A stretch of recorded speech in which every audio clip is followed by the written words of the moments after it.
Hello friends, very good evening to all. मैं सोनाली सिंह एक बार फिर से आप सभी का वेलकम करती हूँ अपने यूट्यूब चैनल बीएड टॉपर्स पर। और आज की इस वीडियो में हम करने वाले हैं इग्नू बीएड एंट्रेंस एग्जाम के लिए हिंदी की क्लास नंबर 8। टॉपिक हमारा रहेगा समूहार्थक शब्द।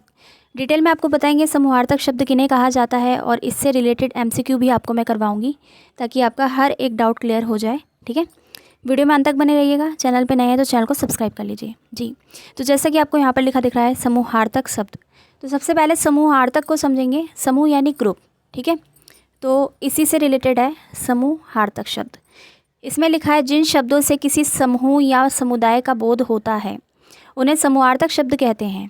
ठीक है, ऐसा शब्द जिससे समूह का बोध होता है, ग्रुप का बोध होता है, किसी समुदाय का बोध होता है, उन्हें कहा जाता है समूहार्थक शब्द। दूसरे शब्दों में वे विकारी शब्द जिनसे अनेक व्यक्तियों, जीवों, जड़ पदार्थों के समूह या समुदाय का बोध होता है उन्हें समूहार्थक शब्द यानी कि कलेक्टिव वर्ड्स कहलाते हैं। ठीक है, वो वर्ड कलेक्टिव वर्ड या फिर समूहार्थक शब्द कहलाते हैं। समूहार्थक शब्दों को दो वर्गों में विभाजित किया जा सकता है। देखेंगे कैसे। चेतन प्राणियों का वर्ग यानी कि जिनमें प्राण होते हैं, सजीव वस्तुएं जो होती हैं, ठीक है, जैसे इस वर्ग में सभी चेतन प्राणियों के समूहवाची शब्द आते हैं जैसे कि कक्षा, सेना, गिरोह, यूथ इत्यादि। ठीक, चलिए आगे बढ़ते हैं। अचेतन वस्तुओं का वर्ग क्या होगा? जिनमें जो निर्जीव होती हैं। इस वर्ग में वह सभी जड़ पदार्थों के समूहवाची शब्द आते हैं जैसे अंबार, ढेर, गुच्छा, राशि, कुंज इत्यादि। ठीक है, कुंज आपको बता देते हैं क्या होता है। झाड़ियों या लताओं से घिरा हुआ कोई जगह है ना, उसे कहा जाता है कुंज। गुच्छे यानी कि गुच्छा। इतना आपको समझ में आया कि समूहार्थक शब्दों को दो कैटेगरीज में हमने डिवाइड किया, सजीव और निर्जीव। दूसरे शब्दों में कहें तो चेतन प्राणियों का वर्ग और दूसरा अचेतन वस्तुओं का वर्ग। चलिए क्वेश्चन देख लेते हैं एग्जामिनेशन में किस तरीके के क्वेश्चन पूछे जाते हैं। सबसे पहले आपको डायरेक्शन समझना है, यानी कि जो निर्देश दिए गए हैं क्वेश्चन से पहले उसको ध्यान से पढ़ना है ताकि आपका चुना हुआ आंसर गलत ना हो। निम्नलिखित प्रश्नों में समूहार्थक शब्दों से बनने वाले 4 विकल्प शब्द दिए गए हैं। इनमें से एक विकल्प गलत है। आपको गलत अर्थात जो शब्द समूहार्थक या फिर समूहार्थी नहीं है, जो समूहार्थक शब्द नहीं है वो आपको बताना है। ठीक है, क्वेश्चन नंबर 1 है यहाँ पर अवली। अवली का अर्थ होता है पंक्ति या फिर कतार। ठीक है, पंक्ति या फिर कतार। आप अर्थ समझते हुए चलेंगे तो आंसर अच्छे से कर पाएंगे। ऑप्शंस हैं नामावली, कवली, दोहावली और प्रश्नावली। तो पहले का होगा बी। ठीक है, कवली एक अलग चीज़ है जबकि बाकी सब जो है अवली से रिलेटेड हैं। नेक्स्ट है यहाँ पर कुंज। कुंज का मतलब होता है, मैंने आपको बताया, झाड़ियाँ या फिर जो लताओं से घिरा हुआ स्थान होता है उसको कहा जाता है कुंज। ऑप्शंस हैं वानीर कुंज, लता कुंज, बेतस कुंज या फिर शक्ति कुंज। सेकंड का आप लगा लेंगे डी, शक्ति कुंज। थर्ड है यहाँ पर, देखिए इनमें से जो बाकी के 3 हैं वो ऊपर दिए गए शब्द से संबंधित है और एक अलग है, तो जो अलग वाला है गलत है, उसको आपको चुनना है। थर्ड क्वेश्चन है यहाँ पर कुल। ऑप्शंस है नकुल, क्षत्रिय कुल, गुरुकुल, ब्राह्मण कुल। तो तीसरे का आप लगाएंगे ए, नकुल। ठीक, क्वेश्चन नंबर 4 गुच्छ। गुच्छ का मतलब होता है गुच्छा। ठीक है, गुच्छा क्या गुलदस्ता हो गया या फिर एक ग्रुप समूह हो गया किसी चीज़ का, फ्लावर का हो गया, कहते हैं ना अंगूर का भी गुच्छा होता है। चलिए आगे देखते हैं। तो गुच्छ के लिए ऑप्शंस है यहाँ पर गलमुच्छ, रत्नगुच्छ, पुष्पगुच्छ, अंगूर गुच्छ, है ना। तो गुच्छ का आप लगा लेंगे फोर्थ वाले का आप लगाएंगे ए। ठीक है, गलमुच्छ। फिफ्थ है यहाँ पर पुंज। पुंज का मतलब होता है शुद्ध, प्योर। अब आंसर ढूंढेंगे, जो पुंज से संबंधित नहीं है वो ढूंढेंगे। प्रकाश पुंज, लुंज पुंज, तारा पुंज और आशा पुंज। फिफ्थ का आप लगा लेंगे बी। ठीक है, 6 है यहाँ पर मंडल। मंडल क्या होता है? व्रत या फिर गोलाई।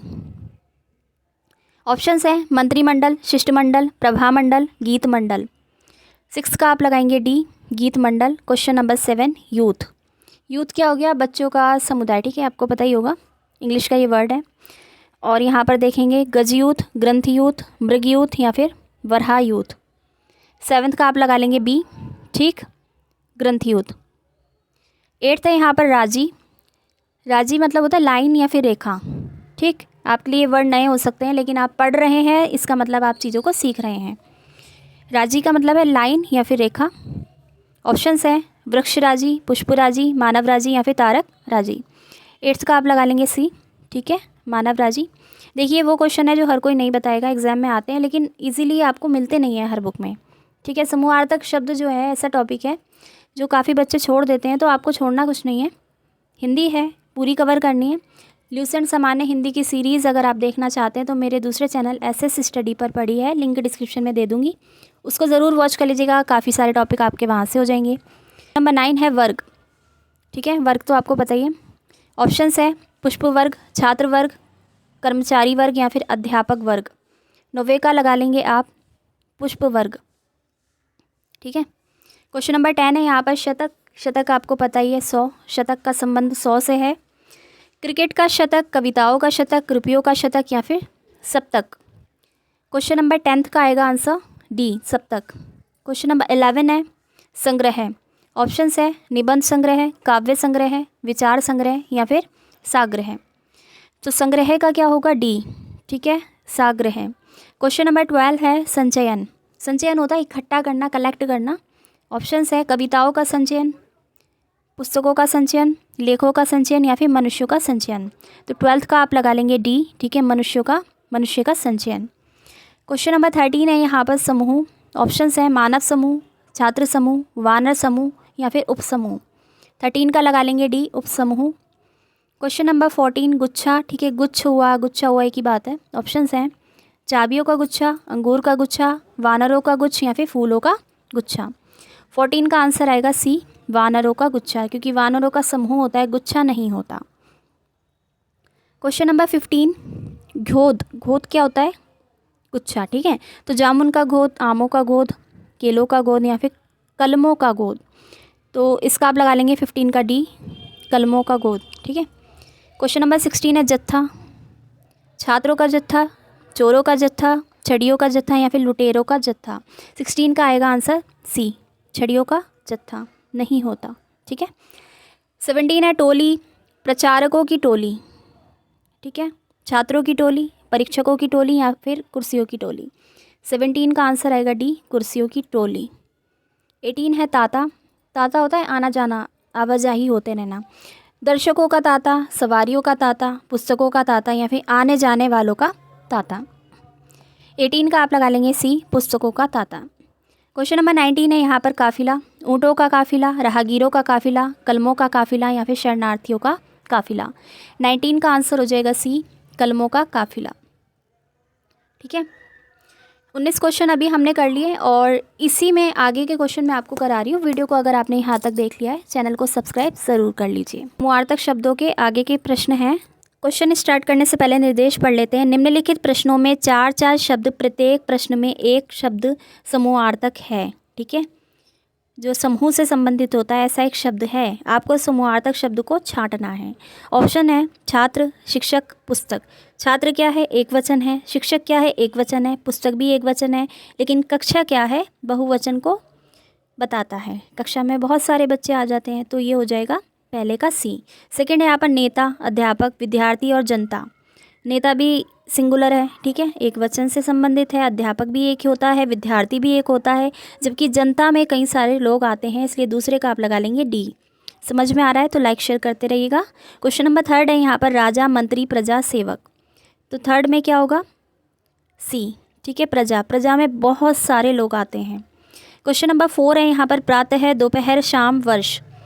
4th का आप लगा लेंगे डी, वर्ष, ठीक है, क्योंकि वर्ष में कई सारे महीने भी आ गए, दिन भी आ गए और पहर भी आ गए, हर चीज़ आ जाती है वर्ष में। वर्ष होता है साल।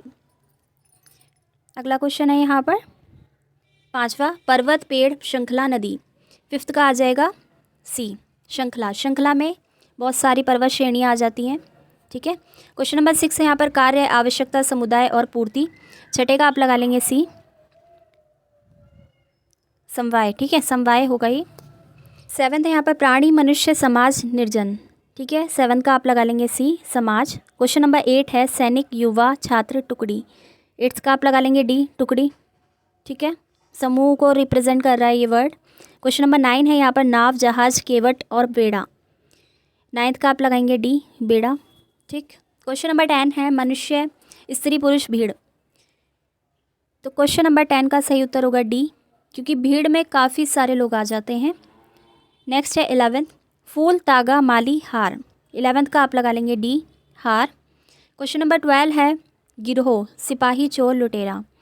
तो इसका हो जाएगा गिरोह, क्योंकि गिरोह जो है बहुवचन को दिखाता है। ठीक है, तो ये थे आपके समूहार्थक शब्द। और क्वेश्चन इसी तरीके से बनेंगे।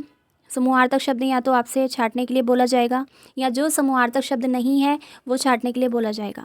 ठीक है, तो ये थी हिंदी की 8th क्लास। अब हम मिलेंगे कल शाम को 6 बजे नई वीडियो में। ठीक है, तब तक अपना ख्याल रखिए, अपनी तैयारी को जारी रखिए, और इंग्लिश का वीडियो भी आता रहेगा आपको अल्टरनेटिव डेज में या जैसे भी पॉसिबल होगा।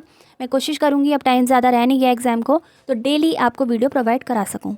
ठीक है, मैं सोनाली सिंह मिलती हूँ नेक्स्ट वीडियो में। अपना ख्याल रखिए। Thanks for watching.